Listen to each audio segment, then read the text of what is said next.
दो मित्रों की कहानी। एक समय की बात है, दो घनिष्ठ मित्र थे, रामू और श्यामू। दोनों गांव में एक साथ पले बड़े थे और बचपन से ही एक दूसरे के सबसे करीबी साथी थे। वे हर काम साथ में करते थे, चाहे खेलना हो, पढ़ाई करना हो या फिर गांव के खेतों में काम करना हो। एक दिन दोनों ने मिलकर सोचा कि वे गांव के बाहर की दुनिया देखेंगे।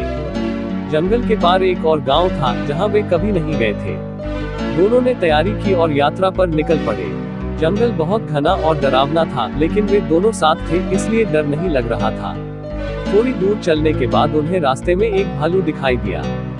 भालू को देखकर रामू डर गया, क्योंकि उसे पता था कि भालू बहुत खतरनाक होते हैं। उसने तुरंत पास के एक पेड़ पर चढ़कर अपनी जान बचा ली। लेकिन श्यामू को पेड़ पर चढ़ना नहीं आता था और वह जमीन पर ही रह गया। श्यामू ने जल्दी से सोचते हुए जमीन पर लेटने का नाटक किया और सांस रोक ली।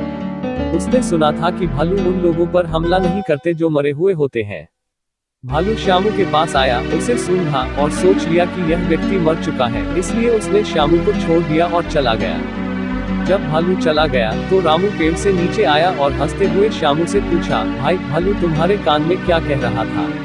श्यामू ने गंभीरता से उत्तर दिया, भालू ने कहा कि सच्चे मित्र वही होते हैं जो मुसीबत में साथ खड़े होते हैं। यह सुनकर रामू को अपनी गलती का एहसास हुआ और उसने श्यामू से माफी मांगी। दोनों ने उस दिन से एक दूसरे की सच्ची मित्रता को समझा और वादा किया कि वे आगे से हमेशा एक दूसरे का साथ देंगे। कहानी से शिक्षा, सच्चा मित्र वही है जो मुश्किल समय में आपका साथ दे।